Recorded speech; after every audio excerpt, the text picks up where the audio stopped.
오늘 우리에게 주시는 하나님의 말씀은 누가복음 7장 36절에서 40절 말씀입니다. 우리 다 함께 합독하도록 하시겠습니다.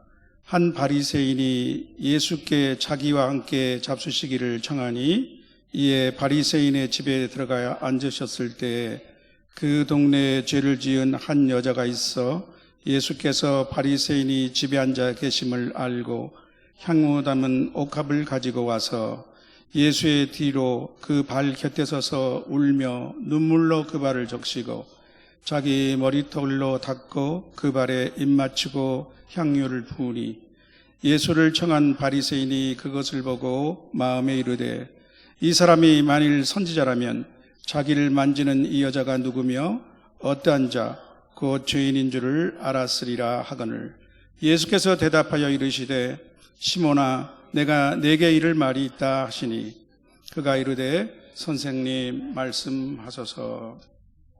아멘. 오늘 본문은 매우 잘 알려진 얘기를 담고 있습니다. 예수님께 향유를 담은 옥합을 깨뜨려서 사랑과 감사를 표시한 여인의 모습이 나옵니다.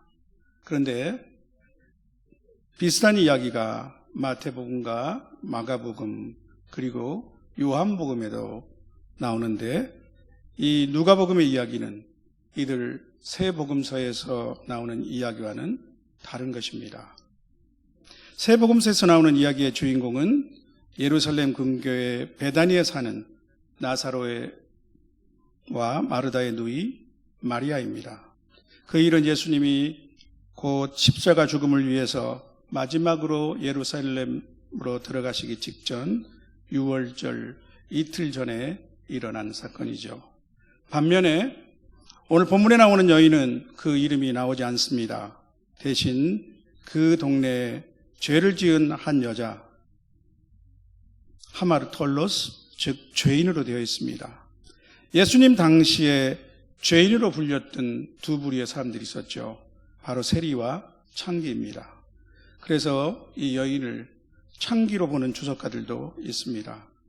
또한 본문에서는 때와 장소는 나오지 않는데 누가복음 7장에 수록된 다른 이야기가 각각 가버나움과 나인성에서 일어난 것임을 보아서 갈릴리에서 일어난 사건으로 유추하고 있습니다. 그래서인지 우리가 즐겨 부르는 찬송가 211장에는 값비싼 향유를 주께 드린 막달라 마리아 본받아서라는 가사가 있죠. 그러나 이 가사는 분명한 성경적 증거는 없는 가사입니다.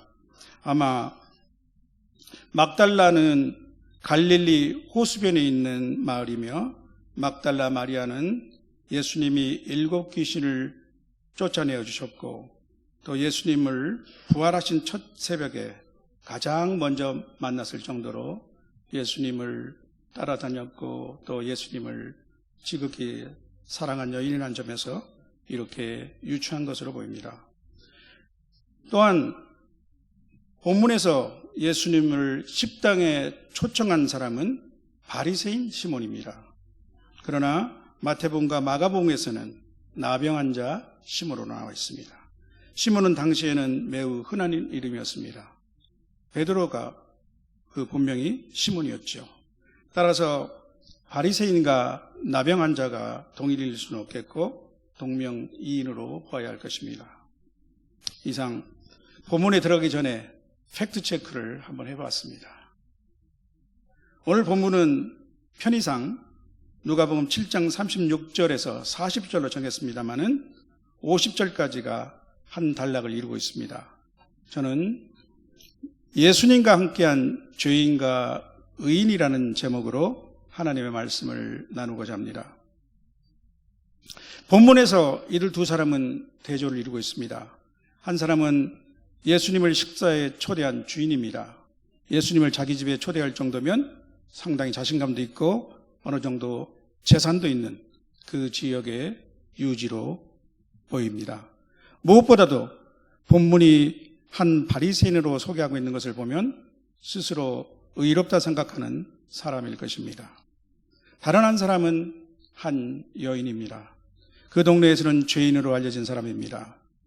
사람들 앞에 머리 들고 나설 수 없는 사람, 물론 이 식사 자리에는 감히 나올 수 없는 초대받지 못한 불청객입니다. 먼저 오늘 본문은 그 여인의 움직임을 자세히 묘사하고 있습니다. 37절, 38절에 보면요, 그 여인은 예수님이 그 바리새인 집에서 식사 중임을 알고 바로 그 집에 달려갔습니다. 예수님을 만나러 가는 데는 자신의 체면도 초대받지 못했다는 상황도 방해가 될 수 없습니다. 그가 예수님의 뒤쪽으로 조용히 그 발곁에 섰을 때 그의 가슴은 크게 요동치기 시작했습니다. 갑자기 눈물샘이 터진 듯 눈물이 흘러내렸습니다. 금방 예수님의 발을 적실 정도가 되었습니다. 여러분은 예수님으로 인해서 이런 감동을 느껴보신 적이 있습니까? 아마도 예배 중 주님을 묵상하며 온 마음을 다하여 찬양을 올려드릴 때, 또 말씀 속에서 그분을 가까이 만났을 때 그분의 사랑에 감사하며 진하고 격한 감동을 느껴보셨을 것입니다. 혹시 한 번도 이런 감동을 느껴보신 적이 없다거나, 특히 요새는, 전에는 그렇지 않았는데 요새는 그저 맹숭맹숭하다면 이 영적 불감정이 그 원인이 어디에 있는지 점검해 볼 필요가 있을 것입니다. 과연 이 여인에게 무슨 일이 있었던 것일까요? 예수님은 그에게 어떤 분이실까요? 그 여인이 귀한 향유를 담은 옥합을 들고 간 것으로 보아 그가 예수님을 찾아간 것은 예수님에 대한 사랑과 감사, 존경을 표시하기 위해서였습니다. 예수님은 그에게 가장 귀하신 분, 최고의 존귀와 영광을 받기에 합당하신 분이셨습니다. 38절 하반부를 보면 그 여인은 즉시 꿇 엎드려 자기 머리들로 예수님의 발을 닦고 그 발에 입 맞추고 향유를 부었습니다. 그녀로서는 최대한의 사랑과 존경과 감사의 표시였습니다. 그 방 가득히 향유의 향기가 은은히 퍼졌을 것입니다. 예수님은 이 여인의 감사의 눈물과 머리카락으로 발을 씻기며 발을 닦고 그 발에 입 맞추고 향유를 부은 그 극진한 공경을 흡족히 받으셨습니다. 예수님은 찬양과 존귀를 받으시기에 합당하신 분입니다. 이 땅에 내려오신 하나님이십니다. 그리고 예수님은 그 여자에게 이렇게 말씀하셨습니다. 48절에 보면요, 내 죄 사함을 받았느니라. 이 말씀을 하시는 이유는 이 여인의 행동을 정당하기 위한 말씀입니다. 또한 무엇보다 이 여인을 죄인으로 알고 있으나 자신이 죄인임을 알지 못하는 사람들에게 이제 그는 더 이상 죄인이 아님을 선포하는 말씀입니다. 예수님이 죄를 사하여 주시는 것은 그 여인의 이제와 같은 감사와 사랑의 공경에 대한 보답이 아닙니다. 죄사함은 예수님에 대한 믿음의 응답입니다. 그 여인의 눈물은 용서받는 죄인이 흘릴 수 있는 감사와 사랑의 눈물입니다. 깔뱅의 표현으로는 죄에 대한 슬픔의 참 의미를 아는 용서받은 죄인입니다. 예수님은 내 죄사함을 받았느니라 하고 선포하신 적이 있습니다. 중풍병자 친구를 지붕을 들고 예수님께 내려보냈을 때 그들의 믿음을 보시고 중풍병자에게 하신 말씀이시죠. 그때 서기관과 바리새인들에게는 이 말씀이 신성모독적인 말씀이 되었습니다. 오늘 시몬의 집에 함께 초대된 사람들도 속으로 이렇게 말했습니다. 이가 도대체 누구이기에 죄도 사하시는가? 하나님은 이사야 선지자를 통해 말씀하셨습니다. 오라 우리가 서로 변론하자.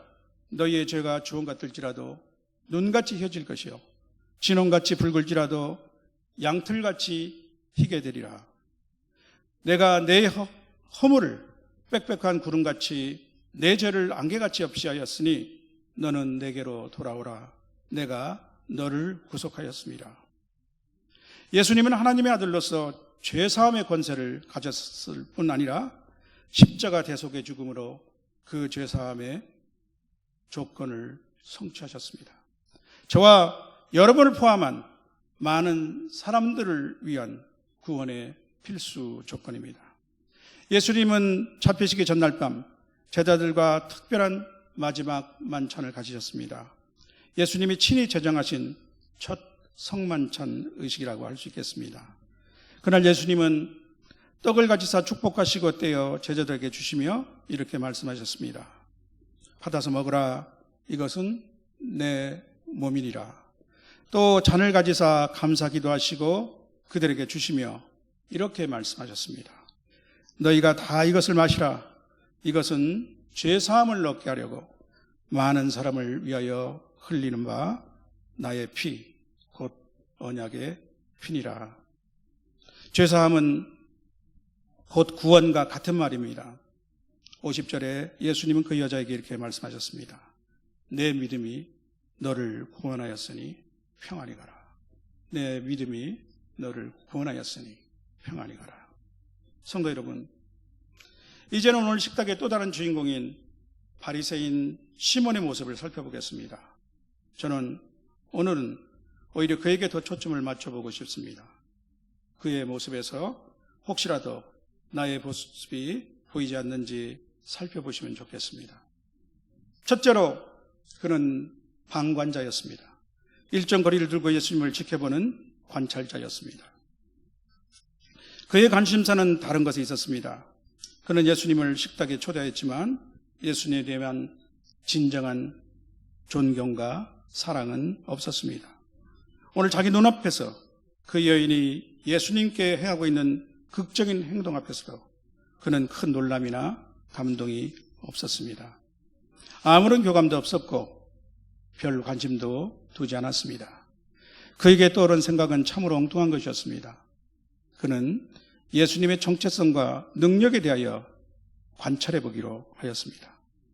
그리고 그는 자신이 아는 지식과 피상적인 관찰로 예수님에 관해서 이렇게 판단했습니다. 39절에 보면요, 이 사람이 만일 선지자라면 자기를 만지는 이 여자가 누구며 어떠한 자, 곧 죄인인 줄을 알았으리라. 그의 생각에는 예수가 대단한 사람이라는 소문이 있었지만 선지자급은 아니네. 선지자라면 적어도 이 여자가 죄인인 줄 알았을 것이다.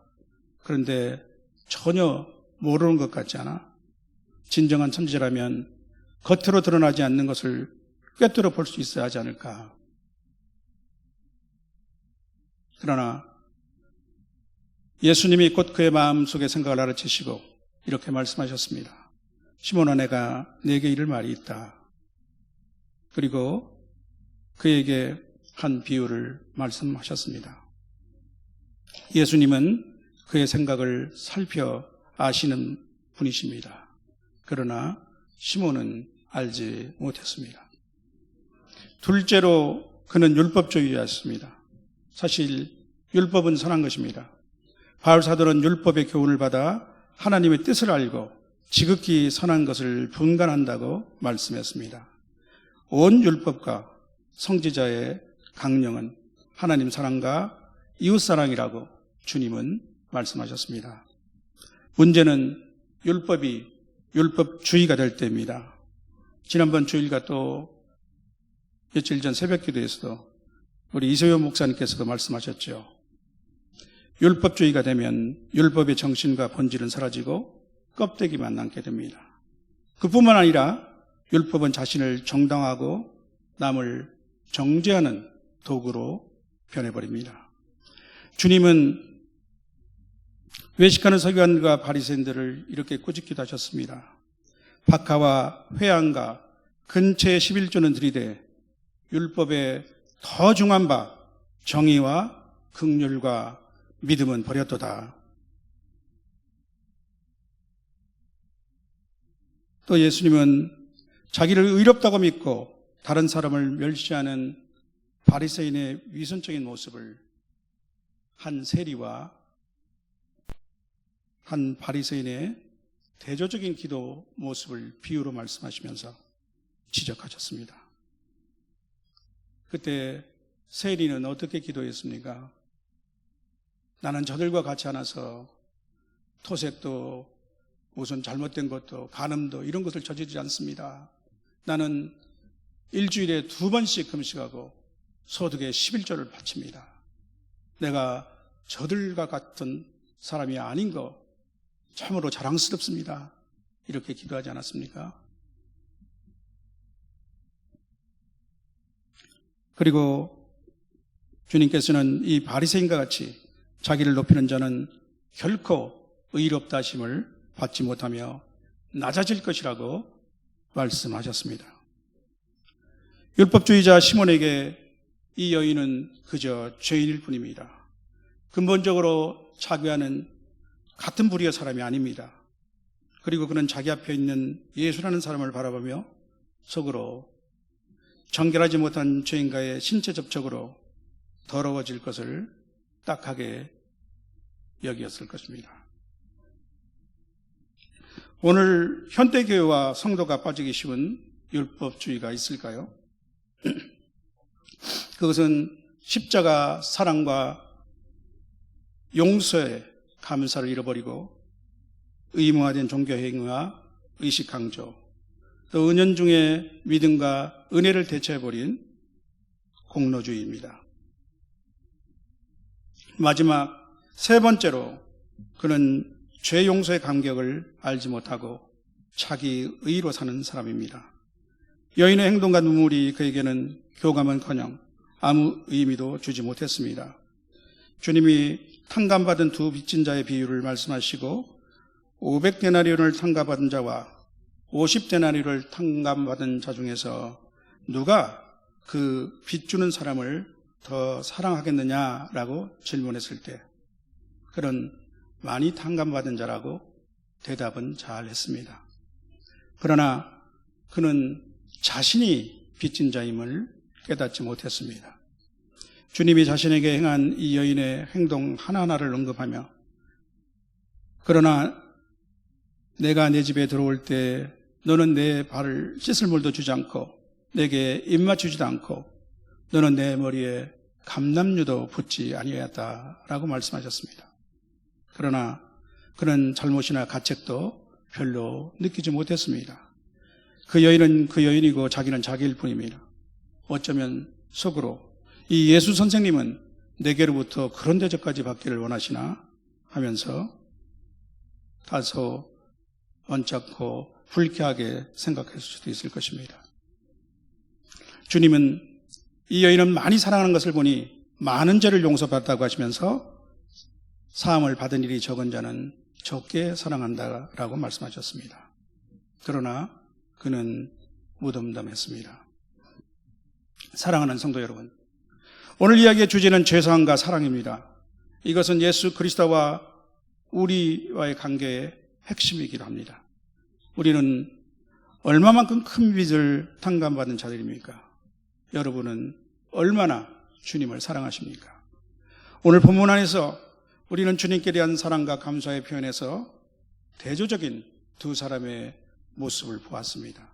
한 여인과 바리새인 시몬입니다.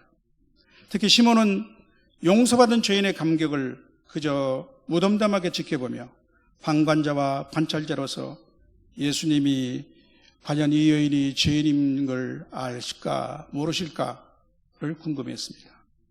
아직 예수님을 모르는 교회 밖의 사람들은 말할 것도 없고 우리 신앙 공동체 안에서도 아직 관찰자로 남아 이렇게 엉뚱한 것을 판단하고 분석하는 사람들도 있습니다.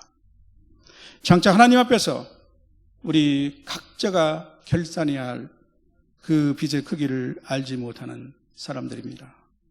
빚을 지고 있음을 알지 못하니 탕감의 기쁨도 감격도 느끼지 못합니다. 오늘 예수님은 바리새인 시몬의 초청에도 기꺼이 응하셨습니다. 그들이 비난한 대로 좋은 음식과 포도주를 탐하신 것이 아니었습니다.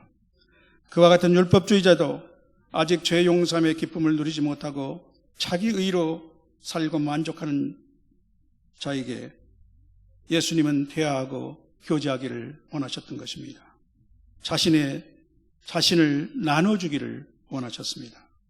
단순한 선생이나 선지자를 넘어 죄의 용서함의 권세를 가지신 분, 장차 십자가 죽음으로 우리의 죄를 완전히 처리하실 메시아로 오신 그분은 즐거이 세리와 죄인의 친구도 되셨습니다. 그러나 이 여인처럼 눈물 고인 눈으로 바라보아야 진정한 주님의 모습이 보입니다. 시몬의 마른 눈으로서는 볼 수 없던 예수님의 모습입니다. 죄 용서함을 받은 자로서 나의 눈에도 눈물이 고였던 적이 있으십니까? 사랑하는 성도 여러분, 주님은 말씀하셨습니다. 건강한 자에게는 의사가 쓸데없고 병든 자에게라야 쓸데있느니라. 나는 의인을 부르러 온 것이 아니요 죄인을 부르러 왔나라. 우리와 같은 죄인을 부르러 주님이 오셨습니다. 과거 우리가 그랬던 것처럼 그들이 주님을 필요로 하지 않는 이유는 그들이 죽음에 이르는 병자임을 아직 모르기 때문입니다. 과거 우리가 그랬던 것처럼 내가 용서받아야 할 죄인임을 아직 알지 못하기 때문입니다. 위대한 16세기 수학자요 천문학자인 코페르니쿠스가 있습니다. 지동설을 주장하신 분이죠. 그분은 신부입니다. 그가 죽음을 앞두고 그의 묘비명에 다음과 같은 글귀를 새겨줄 것을 요청했다고 합니다. 나는 바울이 가진 특권을 구하지 않는다. 나는 베드로에게 주신 능력도 구하지 않는다. 나는 다만 십자가에서 강도에게 주신 용서를 원한다. 이 죄 용서함의 기쁨을 누리는 성도로서 젖은 눈으로 주님을 바라보며 때를 얻든지 못 얻든지 복음을 전파하는 저와 여러분이 되시길 주님의 이름으로 축원합니다. 아멘.